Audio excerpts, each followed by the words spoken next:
It's now time for Motivational Mondays with your presenter, Fionia Salmon. Hi, everyone, and welcome to Motivational Mondays. I am your host, Fionia Salmon. A warm welcome to viewers on Facebook and YouTube. Thank you so much for tuning in. If it's your first time here, Motivational Mondays is a platform which provides motivation and inspiration through the stories or journeys of our featured guests. Our guest today is Rachel Barrett Dolcine, a dynamic speaker, mental health advocate, and all round creative powerhouse. She'll turn her own journey with anxiety and depression into a mission to help others using crafting and creativity as tools for healing. Rachel is the heart behind two online communities, Crafting for My Sanity and Create Together, where wellness and creativity go hand in hand. With over 20 years of experience designing workshops, training programs, and a big heart for giving back, she's all about making lives and the world a little brighter. Before we dive into the discussion, you're invited to subscribe to the YouTube channel at Fionia and Friends. Your comments and questions on YouTube can be shown on screen.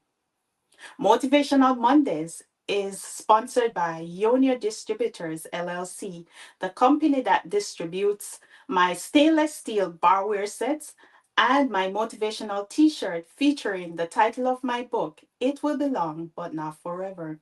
Now, let's focus on our guest, Rachel Barrett Dawson. Welcome to Motivational Mondays. How are you? Good. Thank you for having me. Rachel, I could say a lot more or much more about you, but you tell the story best. So tell us, let's start at the beginning by sharing three key highlights about yourself and your background. Describe how these experiences shape you as a person today. All right. That's a deep question. So first, I'm Jamaican. Proud to be Jamaican. I was born in Jamaica, actually born in St. Mary, but my grandmother raised me in Westmoreland until I came to this country. I was very small when I came to the US. My grandmother was the first parent that I knew, and so leaving her to come here to two people that were strangers to me was very difficult. And that was actually the beginning of my mental health journey. I had really bad separation anxiety, and this was in the early 80s. So you know that then there wasn't much information about the impact of anxiety on children, especially children of immigrants. There's a lot of research that has been done now, and a lot of people are taking notice of that. So that began my mental health journey. So one, I'm Jamaican, proud Jamaican, happy to be Jamaican. Second, I am a mother. My son is 20 years old. I know it's hard to believe. Time has flown by so fast. And my mental health journey has actually impacted him in many ways, good ways and not so good ways, which I'll share as we have this conversation. I'm extremely proud of him. He is a creative. He does have, he has anxiety when it comes to going to places. It's out of my mind at the moment. And then the third thing about me is I love to serve. I know I was called to serve from a very young age. And so my entire life has been a life of service. Thank you. It's so much. But as we dive into the interview more, we will definitely learn a little bit more about you. You mentioned that you love to serve. What's your current profession and what inspired or led you to pursue this career path? So I am the typical stereotypical Jamaican who live a foreign, right? We do like 15 million things. So I'll just say that the two probably things that I'm doing right now that takes up most of my time. One, I'm a multipreneur, so I have multiple businesses.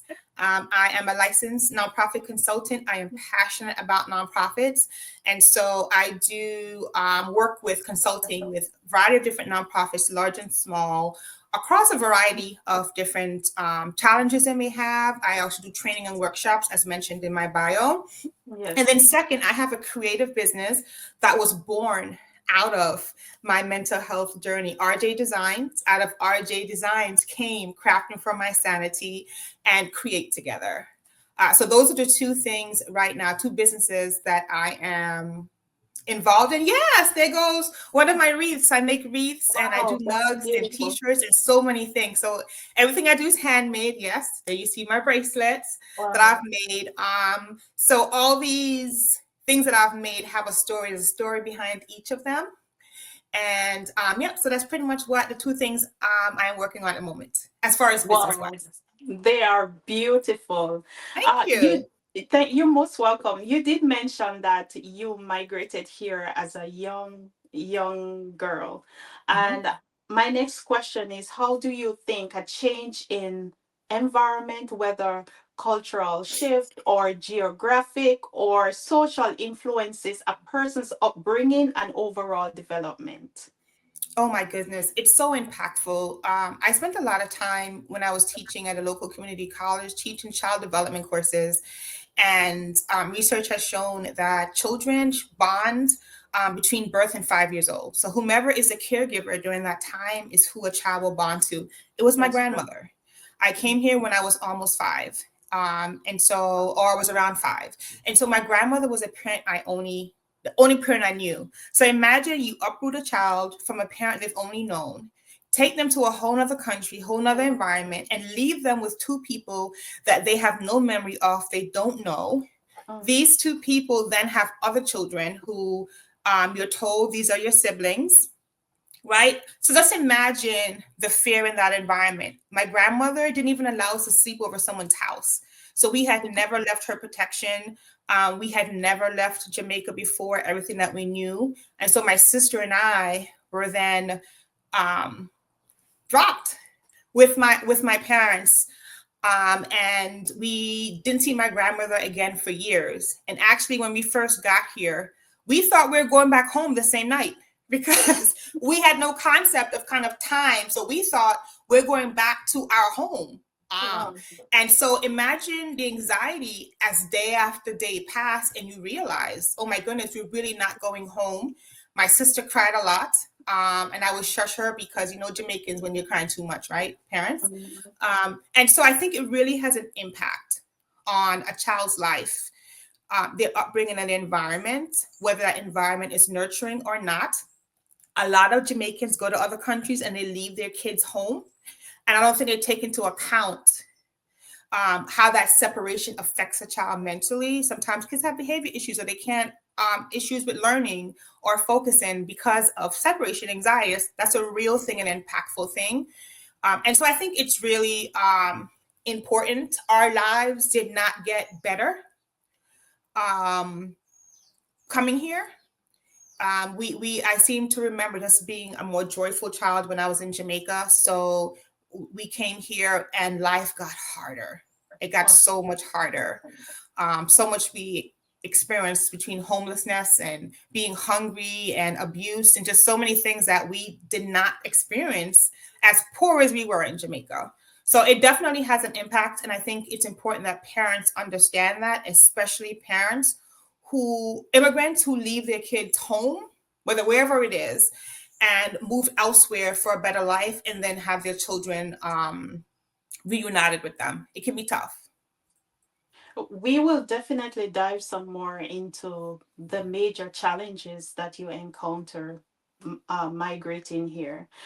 You're tuned into Motivational Mondays. I am your host, Fionia Salmon. Today's guest is Rachel Barrett Dolcine, and we're discussing how her life and mental health journey have shaped her for her success and to make a positive impact in the lives of others. Motivational Mondays is sponsored by Ionia Distributors LLC, the company which distributes my barware sets and also my motivational t shirts featuring the title of my book, It Will Be Long, but Not Forever. And it's also available on Amazon for purchase. Also, be sure to get yours and purchase a copy for your loved ones.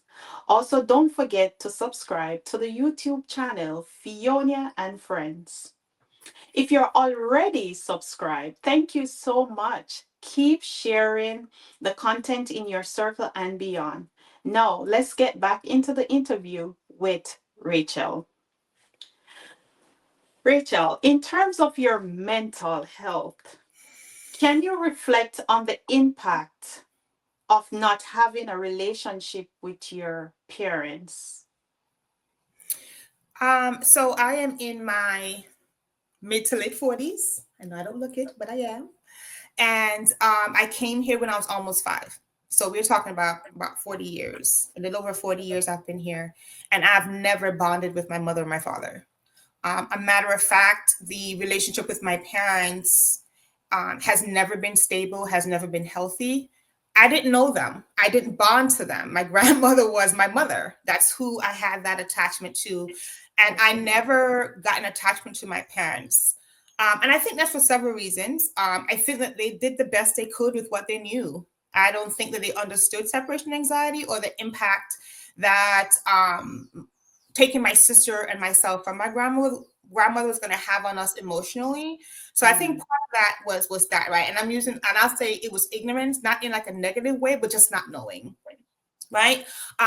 Secondly, the environment that I came into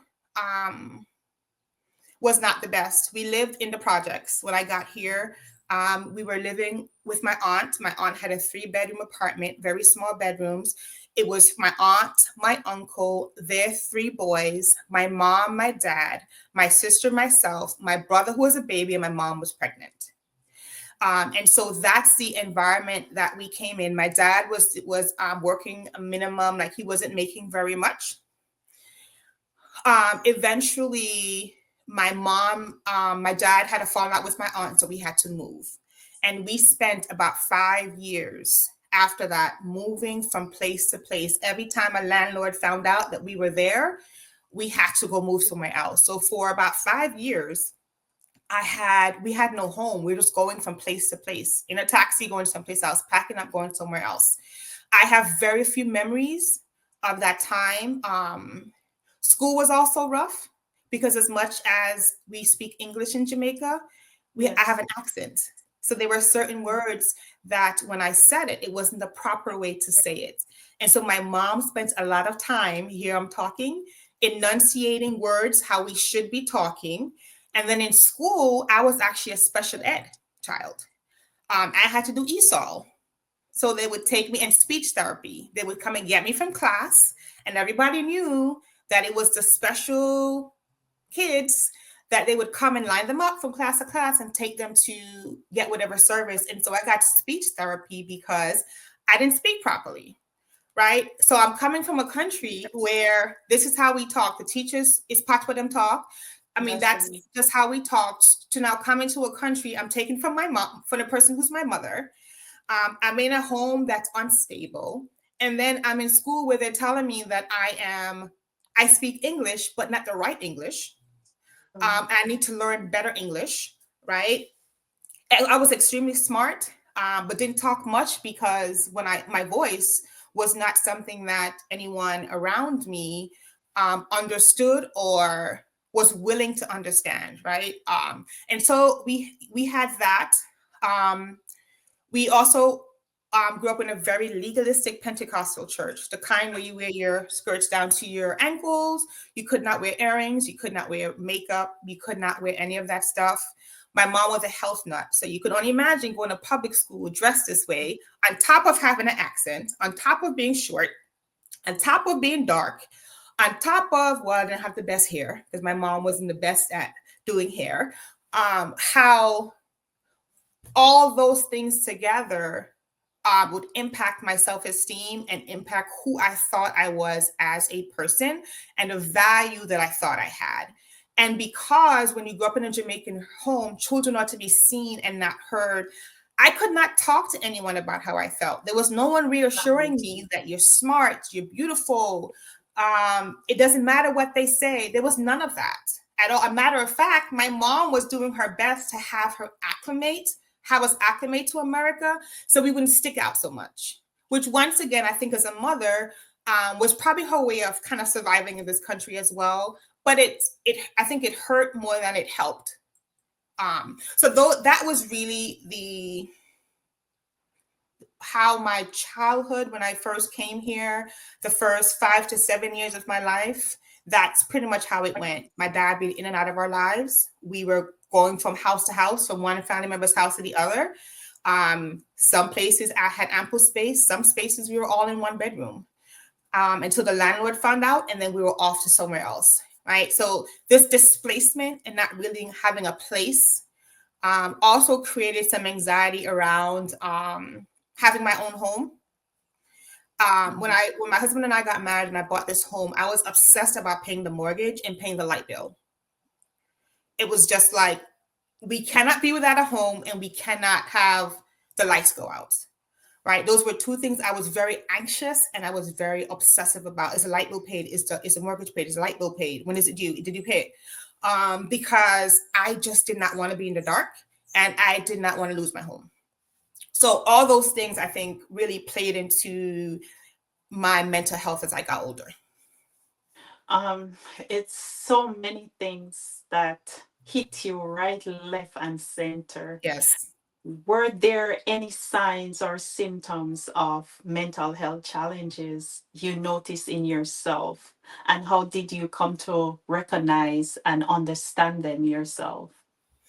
So I probably noticed that there was something wrong with me, probably late elementary school. Mm. When I was 12, right before my 12th birthday, or a little bit after, it was right before Thanksgiving, my dad left for the last time. He just got up, we were taking a bath, and he got up and left, and we never saw him again. He just said that he was gone. That was it. And we never saw him again for, I think, about 2 years when he came to serve divorce papers to my mom. So I think that I didn't realize that something was wrong until probably late elementary, early middle school. That I can remember that to say that. Unfortunately, during that time, I also attempted suicide because things were just so overwhelming for me. And I lived many years with suicidal ideations, with wanting to die. And so I think it was probably late elementary, early middle school. When I went from elementary school to middle school, I decided I was going to be a bad girl, because being the good girl meant I was getting picked on. I just had enough.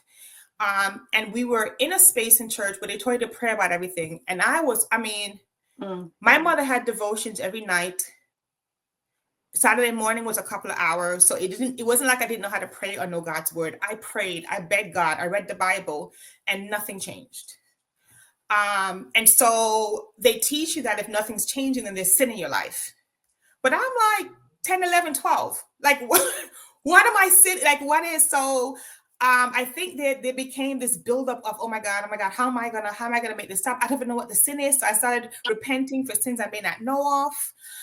And so in middle school, I decided I was just gonna let loose. My mom never found out because the last time I went into the dean's office, he told me that if he saw my face back in there, that he was gonna call my mother.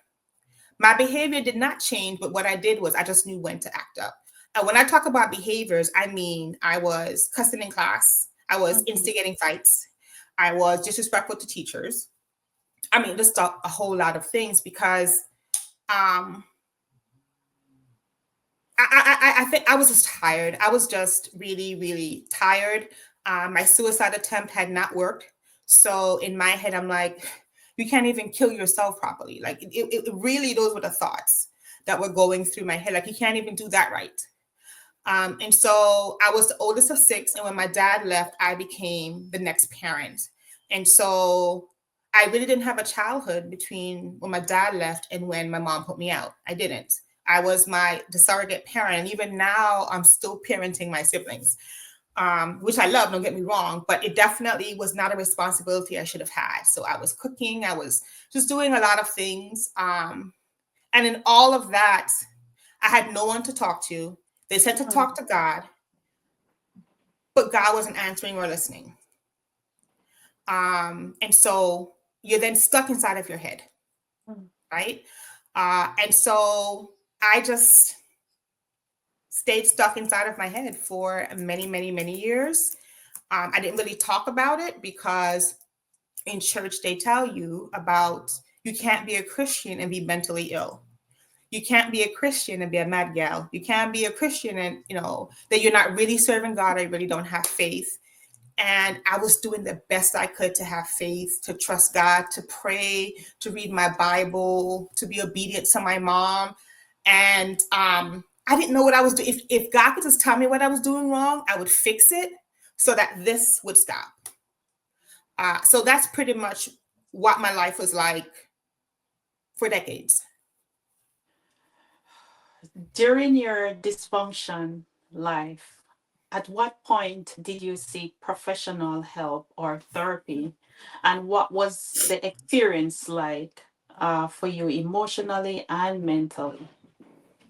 So I was in my 30s when I finally got help. So I came here when I was 5, and I was about 32, 33 maybe when I started getting help, right? Because my son was small. What really, I hit rock bottom. So there was a particular weekend and I could not get out of bed. My son was probably about 5 or 6. I have no idea how he ate. I have no idea, nothing. Which goes to show just I was just blessed with an amazing kid. My husband's a police officer, and so his schedule was crazy. And let me tell you, being a police officer's wife did not help my mental health. Oh my God. And being a Black police family did not help my mental health. But anyways, so this particular weekend, I could not get out of bed. I don't know. I just couldn't. And I just gave into it. I laid in bed all weekend. Sunday evening, my husband, I believe he was on a night shift. My son came in the room. The room was dark. He climbed up on my bed and he put his arms around my neck. And I remember this so vividly because I could still feel his arms around my neck. He put his arms around my neck and he said that he didn't know what was wrong, but I was going to be okay and he loved me. Oh. He gave me a tight hug. He got off, kids, he got off the bed and he went back to his room. And I just bawled. One, because I think that was one of few times in my life when I experienced what unconditional love felt like. Like I was at my lowest point and he came to tell me he loved me. He wasn't judging me for being in bed. He wasn't saying you to give me anything to eat. Like he figured it out somehow. He just came to the room to tell me it was going to be okay. And he loved me exactly where I was. And so after I cried, I decided that it was time to get help. My doctor had been trying to get me to take medicine. And at that time, and I was insisting, no, I can, it's a long list of things I tried to do because I didn't want to go on medicine. None of it worked. And so I decided that it was time to change my life because there was no way that I could have my son grow up and end up like me. I know it sounds awful, but I was suffering and there was no way I was going to let that happen. So after that weekend, I decided that I needed to get some help. And that's really was the turning point for me in my mental health journey. It is so touching that your son came and gave you that big hug and tell you that everything will be okay. But would you say that you were always aware of your mental health state, or did that awareness come gradually over time? And how do you manage or support your mental wellness today? So I think I knew something was up, like I said, late elementary, early middle. I just didn't know what it was. I didn't have a name for it, right? They talk a lot about when you have an ailment, whether it's physical or mental, once you put a name to it, it's almost like there's a relief because like, okay, what's wrong with me, the real thing, right? And so I did not know what it was exactly until I got help, right? So once I got help, I have PTSD, I live with anxiety, and I live with depression. And I did therapy for many years before I went on medication because, like I said, I didn't want to take medicine. And a matter of fact, I just had my therapy session yesterday, and I asked her, how long have I've been your patient. I've been her patient for 15 years. Wow. So I started therapy with her not long after I hit rock bottom. 15 years I've been seeing her as a therapist. And it was probably another 5 years before I decided to take medicine. When I agreed to take the medicine, the only way I could describe it is like when you put the shades up in a very dark room and the light comes in. That's the only way I could describe it. It was like this curtain was lifted off my brain. This cloudiness. I was just like, why did I wait all this time? Because there's also stigma in our community around taking medicine. Because when you take medicine, then something really wrong with you. Yes. So the medication plus the therapy plus the crafting that I do, I journal, I've done some music. I actually discovered bedtime Bible stories for adults. It's a podcast that you listen to if you have a hard time falling asleep. That has been so helpful for me because I do have insomnia. There are days when I'm up for 4 or 5 days. I don't sleep at night. I'm just up for 24 times 5 because I cannot sleep and I'm on this because anxiety is fueling that, and then I crash, right? I've been doing my learning God for myself. That has really helped my mental health, is getting to know God for myself, reading the Bible, doing my research online, getting other books that I can read and learn for myself. Having that relationship with God has really, really helped. Detaching myself from family and friends that are toxic, and acceptance, like the serenity prayer, right? So I have accepted that the mom and dad that I fantasized about my entire life, the relationship and how the type of mom and dad I want to have, I will never have. And so I've had to learn in therapy to parent myself, parent that 5-year-old little girl that came from Jamaica that is still traumatized as well. So, and I give back, I serve. I think for me, that has been one of the wonderful ways that God has used to really begin to heal me, is in giving back. When I hear to take up space, what I'm going through and my story is not for me. It's happening to me, but it's not for me. It's for someone else who needs to be inspired, who needs to be motivated. It's for someone else to see the God in me and see that God can use anyone, and regardless of how I present myself, I'm extremely educated, accomplished, and all these things. And I live with mental illness, right? And that in all of that, you see God, right? You see his grace, you see his mercy, you see his provision through doctors and medication and therapy and all these things that he's created. I also believe my creativity was a gift that God gave me because he knew. He knew that I was going to need something to help me get through this life with mental illness. And so he gave me this creativity as a gift. That's really how I look at all this. So that's how I manage really right now my mental health, is by doing a combination. I don't do all of those. Oh, and I also color. So I'll sit on an airplane and I know people are like, what is that grown woman doing with a coloring book? I don't care. So I take my coloring book with me on flights and I color as well. But all those things have been ways that have really helped me to manage my mental health. On that note, we are going to take a quick break. You're tuned into Motivational Mondays. I am your host, Fionia Salmon. Today's guest is Rachel Barrett Dolcine, and today we're discussing her life with mental health and how she navigates her way through, and also how it shaped her success and make a positive impact in the lives of others. Motivational Mondays is sponsored by Ionia Distributors LLC, the company that distributes my barware sets and also my motivational t-shirts featuring the title of my book, It Will Be Long But Not Forever. So if you haven't gotten a copy yet of my book, go ahead and get a copy. And while you're at it, also get a copy for your loved ones as well. And also, don't forget to subscribe to my YouTube channel. That's Fionia and Friends. And if you're already subscribed to my channel, thank you so much. And please keep sharing it to your friends, your family, everyone, so that we can continue to hear powerful stories like Rachel's story. So let's continue with Rachel. In your view, can mental health be considered a silent killer? If so, what steps do you think society can take to better address and respond to this type of issue? So absolutely mental health, mental illness, because mental health, we all have mental health, right? There's a level Yes. of care, just like physical health, that we Yes. need to take care of ourselves. So we all have mental health and we all have to maintain our mental health. Mental illness, however, is a silent killer.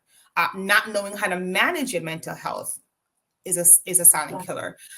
People kill themselves. Suicide rates are high in our society because people are mentally ill or they have very low skills for managing their mental health, and so they take their own lives. You also have folks who rely on drugs or other things that are not healthy in order to manage their mental health, in order to forget, in order to manage their PTSD.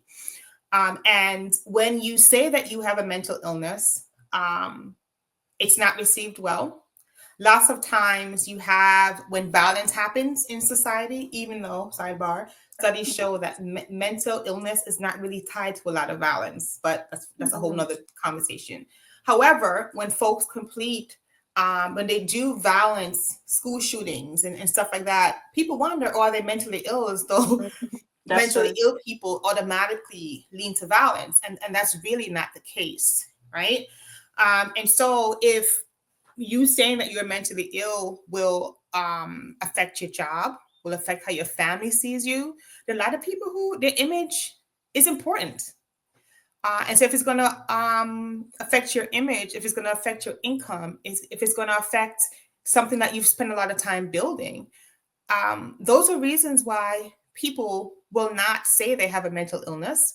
A lot of times why they will live with it. Also, I think, as in my case, they don't know what's wrong, and sometimes you're afraid to find out what's wrong. That's Right? true. You're afraid to find out what's wrong. And because the mental health conversation and mental illness is not normalized, for example, we talk about high cholesterol and high blood pressure, and we talk about cancer, and we talk about arthritis and diabetes, because chronic illnesses, people are going to have them, right? I mean, now even in lots of ways, HIV and AIDS is being normalized at the conversation. We That's still have true. a long way to go when it comes to mental illness and mental health. So to normalize those types of conversations in society and stop the stigma attached to that, so that more people can get help. Because I will tell you that if the stigma wasn't there, more people would be getting help, and we wouldn't have what I think is crisis. You see it play out on social media in the way Mhm. that people treat each other. You see it on TikTok with the way these TikTokers talk and the way they are attacking each other and the way they carry on. Aggressive. You see it in Jamaican culture, in the aggression, in Mhm. the level of violence, in the rate at which women and girls are being killed and raped and sexually assaulted. You see it in so many different ways show up in our society. And we have every reason why it's happening. We say poverty, we say all these different things about what's happening. And there is, but still not enough. There's very little thought to the mental health, the trauma, um, the impact that trauma, especially generational poverty. Poverty is traumatic. I lived it. I know it's traumatic to be poor and to be Mhm. dirt poor. It's traumatic. And so all those things that live in our bodies, that live in our parents' bodies when they passed on DNA, because there's some mental illnesses that are through genetics. And I believe that my parents were mentally ill, right? So that passed on through genetics as well.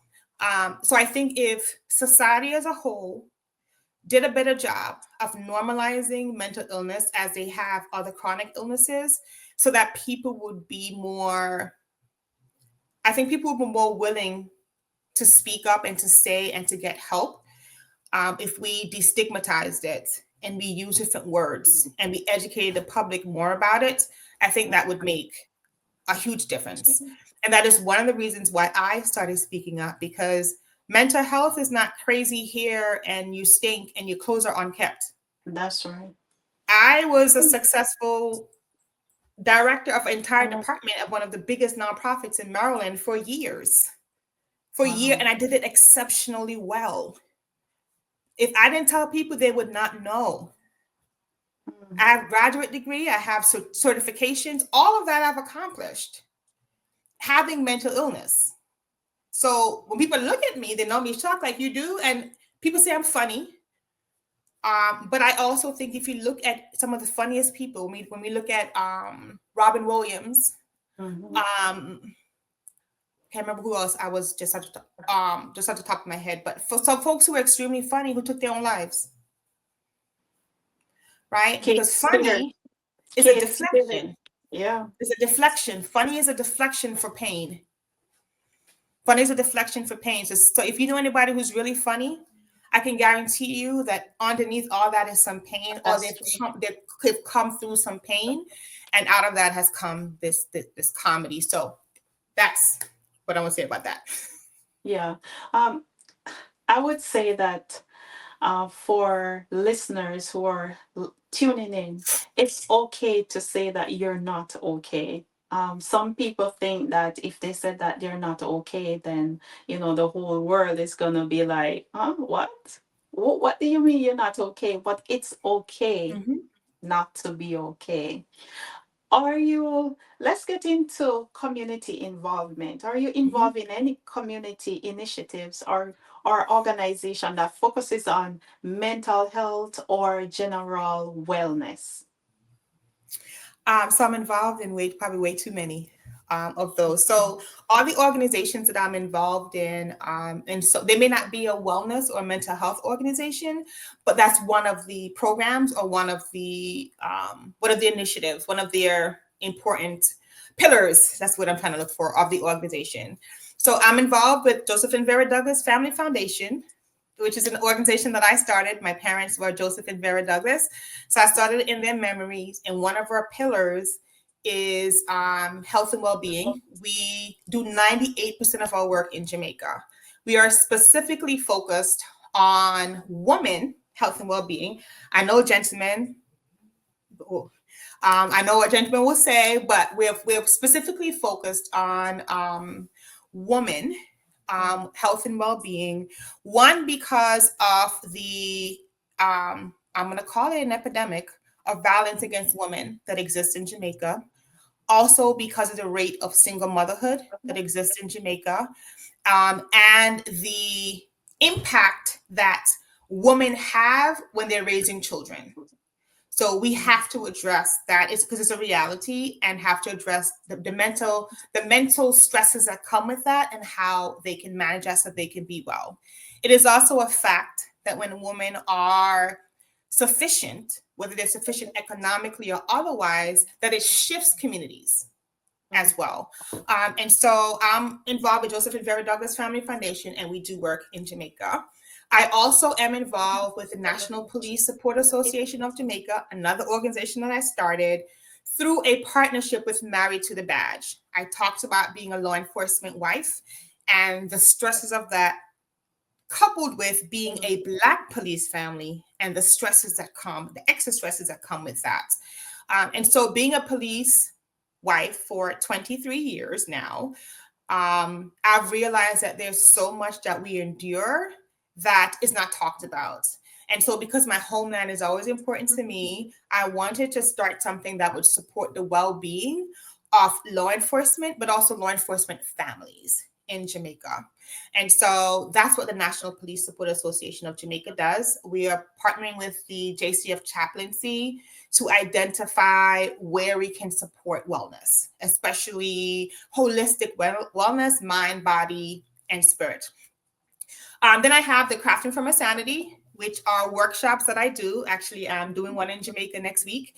And it's an opportunity for men and women, and I haven't had any men come, but that's okay. The day will come.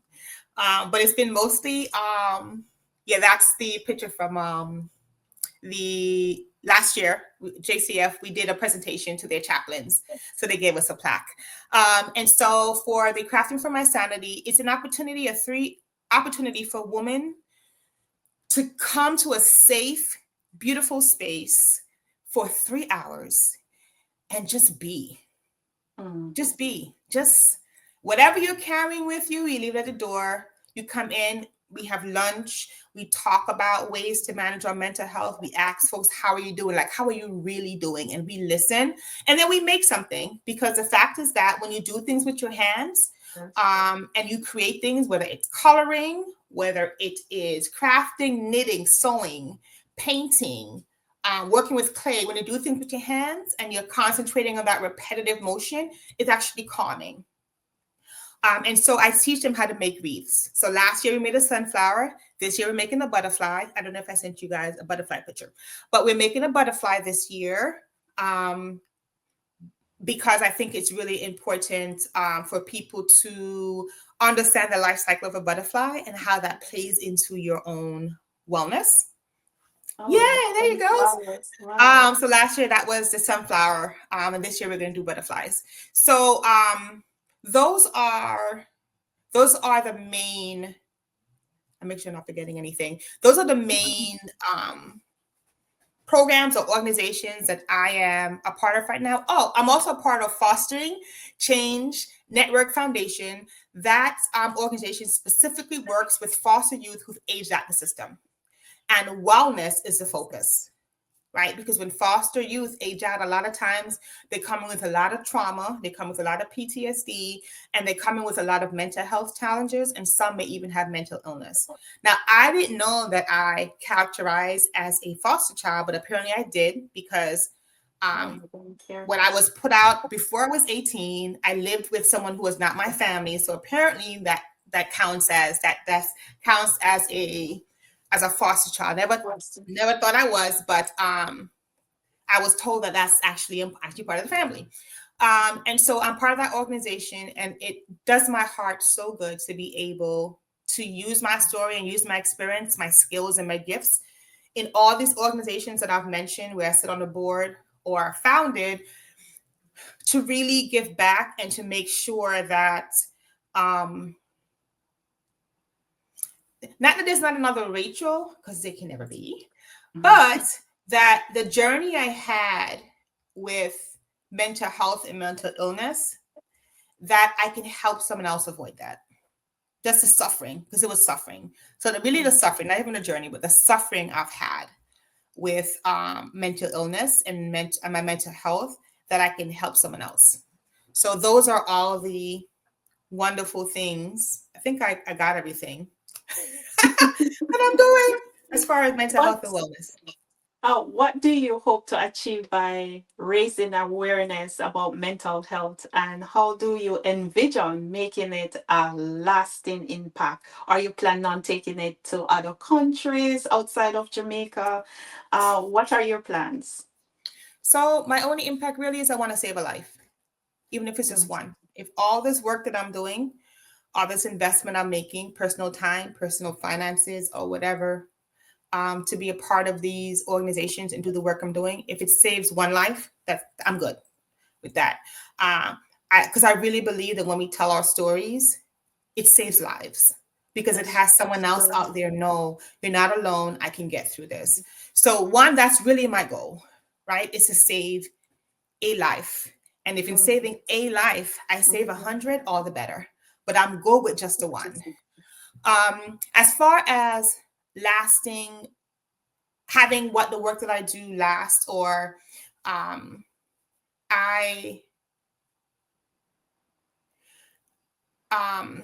think that when you focus on helping one person at a time, that's really how you build legacy, right? Because I help one person, that person helps one person, that person then helps one person. And so as I've matured and gotten older, I've really settled into, I can't save the world. I can't, and that's okay. But I can help one person. And that one person, because I've helped them, because I have they're educated, because they're inspired by my story, because I've walked with them through part of their mental health and mental illness journey. They can do the same for someone else, and then that person can do the same for someone else. I think that's truly what changes communities. Well, it changes families, and then it changes communities, and then it changes cities, states, countries. Right? That's how we build out. I definitely want to take what I'm doing to different places. Obviously, I've started at home. So I'm doing some of these activities at home. I have been asked to come to Kenya. So I'm Oh, excited to have the opportunity to go to Kenya to do some work with police wives there around this very same topic. And I also do those crafting for my sanity workshops here. I have a crafting for my sanity group as well. And so really, I really want my legacy to be that I have lived my life fully and wholly, not holy like in holy to God, but yes. in whole, in all of me, Pure. and that I have Yeah. poured out everything, and that when I stand before God, I'll be like, I used it all. Like I'm empty. I've used everything that you've given me to really make the life of someone else better. I wasn't afraid to share my story. I wasn't afraid to say I'm scared.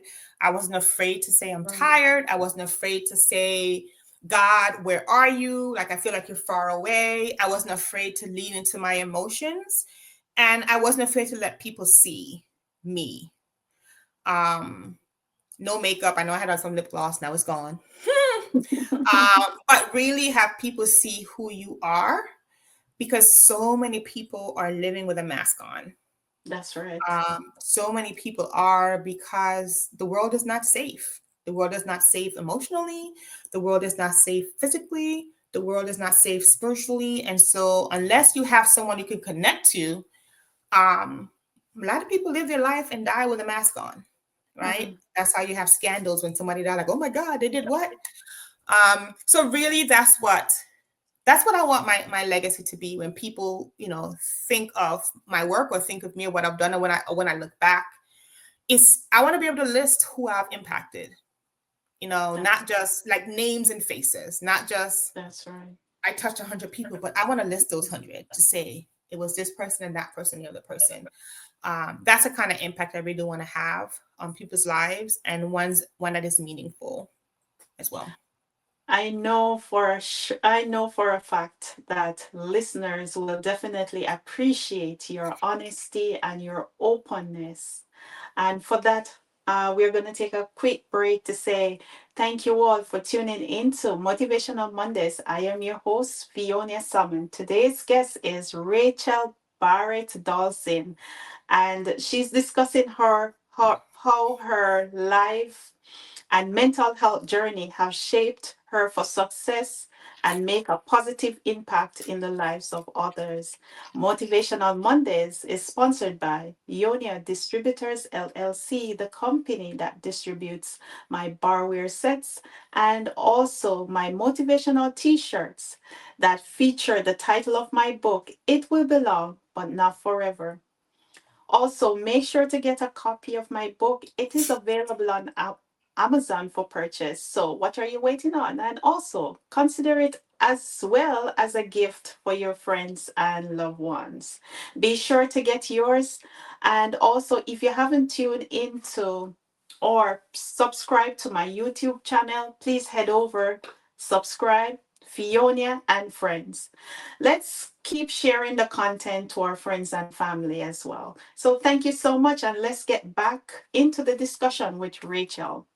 Rachel, let's get into your life a little bit. Let's look at how accountability has helped you to be successful. You said accountability. Accountability. Oh, wow. I love that word. And I always say, make accountability great again. So, I think that people shy away from accountability when um they don't feel safe. I think, yeah, when they don't feel safe. I know that when I was in my 20s and I was living day to day, and I had really no sense of self. I was always on the offensive because when people corrected me or people rebuked me or whatever the words you wanted to use, Yeah. I didn't see it as them holding me accountable for behavior. I saw it as them attacking me, right?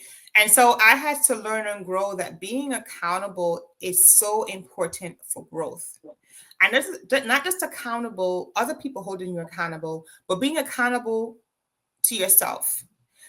Being a woman of your word, saying what you feel, saying what you mean, and meaning what you say. So your word has to have value. I have found even in my mental health journey that I had to get accountability partners. I had to get people who would say, ma'am, you said that these were your goals for this month. What are you doing over there doing that? That's remember the last time when you overfilled your plate, what happened? Let's talk about why you're making these decisions. I had people who check in if I'm supposed to get something done. And I also have folks like which just happened this very week that when I feel that I am going over the edge mentally, I can call them. I can call them and have them kind of talk me off the ledge. One of the things that I think is so unfortunate when we look at mental health and mental illness is I think that sometimes in so many ways,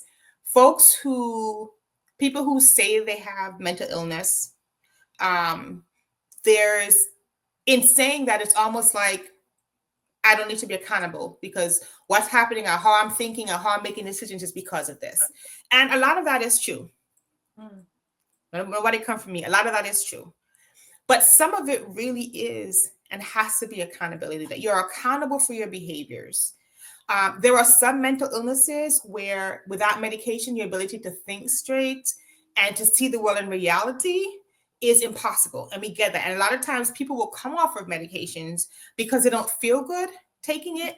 So I'm not really talking about those extreme cases. But I think that accountability is one of the ways that someone who struggles with their mental health can maintain positivity and maintain good health is to be accountable, just like you are accountable with your diabetes. When you have diabetes or anything else, you go to the doctor, you take your medicine, you take your whatever it is. So I think accountability really is tied to mental health and being mentally well. Thank you for that. Is there a quote or message that you would like to leave with our listeners? Oh, okay. Let me see. I have so many. I think probably my favorite one is one that I say when I facilitate my authors. I also host an authors conference every couple of years. And one of the things I always tell folks about their story is that your story can save a life. What are you waiting for? Right. And the important thing in that is that, as I said earlier when I was talking, what is happening to you is not for you. It's for someone else. And that you can be somebody's lighthouse. You know, the lighthouse is on top of a hill. Yes, The definitely. sea is really dark. And you have all these ships out on the sea of all these people who are trying to figure out their way through this dark world. They're trying to figure out their way through the muck and the muddle of mental illness and mental health, right? They're trying to figure out their way. And you could be that lighthouse who has a light on, who's guiding those ships to shore, guiding those people to shore, right? And you can't do that unless you turn the light on. And turn the light on means you got to open your mouth and tell your story. You got to be okay with that because you doing that could save somebody from drowning. And I'm going to be real blunt. Could save somebody from jumping off a building, could save somebody from putting a bullet in their head. That's what telling your story. It can literally save a life because somebody hearing your story can say, you know what? I was planning to end it and I heard what you said, or I read your book. Somebody gave it to me and I just started reading it and it just changed my life. Right? So Your story could save a life. So what are you waiting for? Yeah. You mentioned your book. What's the name of your book? So I have two. The first one is Conversations with My Son, Fun and Witty Inspiration for Mothers Raising Boys. And that was my motherhood journey, and how my son and the conversations I used to have with him Mm-hmm. transformed the way that I mothered, but also brought me into womanhood. Like it taught me so much.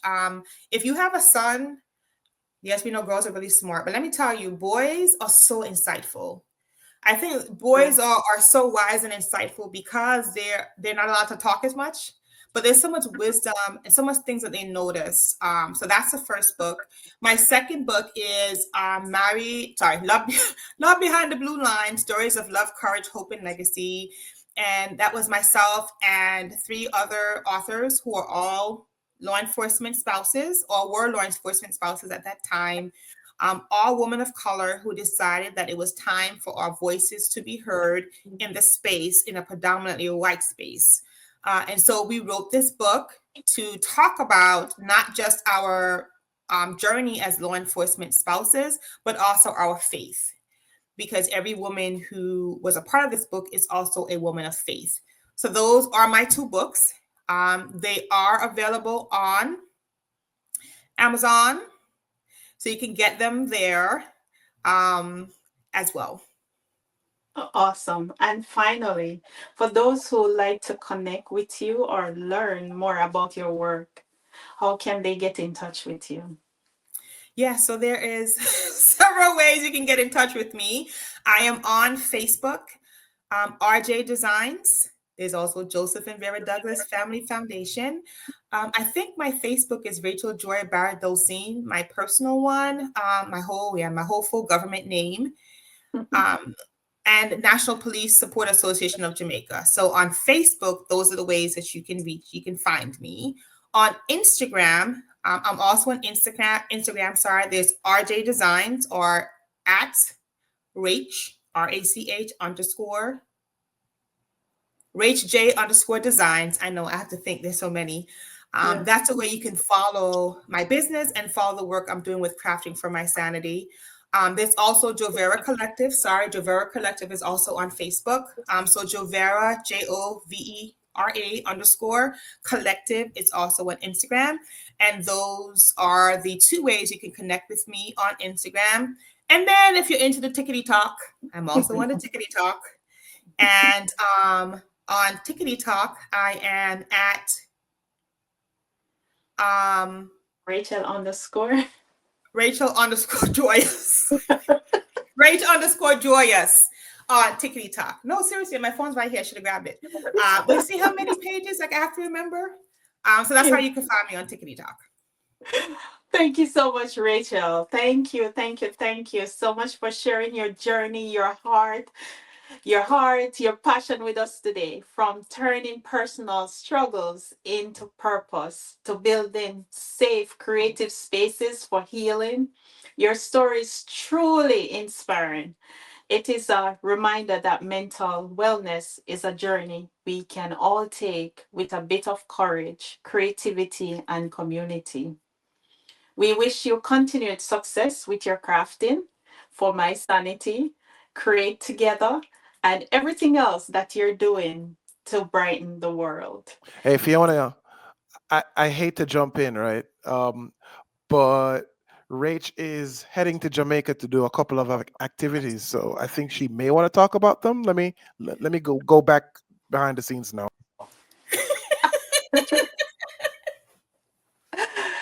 So, Rachel, I know that you're heading to Jamaica soon. What exactly you will be doing in Jamaica, and just let listeners know where exactly you will be in Jamaica for these seminars or workshops. Just go ahead and let us know. Okay, thank you for asking. So next week, Thursday, I'll be hosting a faith and mental health symposium, and the goal is to get faith leaders from across Jamaica to attend for a full day of learning about mental health, mental illness, and how faith leaders can grow spaces or build spaces or cultivate safe spaces where mental health and mental illness conversations are normalized and folks getting help. And faith leader doesn't just mean the pastor. If you're the Sunday school teacher, if you're the first lady, if you're the Sunday school superintendent, if you have any sort of leadership position in church, this particular symposium is for you. It's full day. It's in St. Anne at the Holiday Haven Resort. It's 5,000 Jamaican dollars. You can register at www.joveracollective.com. Yes, we still have space available. You will get lunch and you'll get tea. And we have some amazing speakers lined up, as you can see. And we have an amazing giveaway bag as well that you'll walk away with.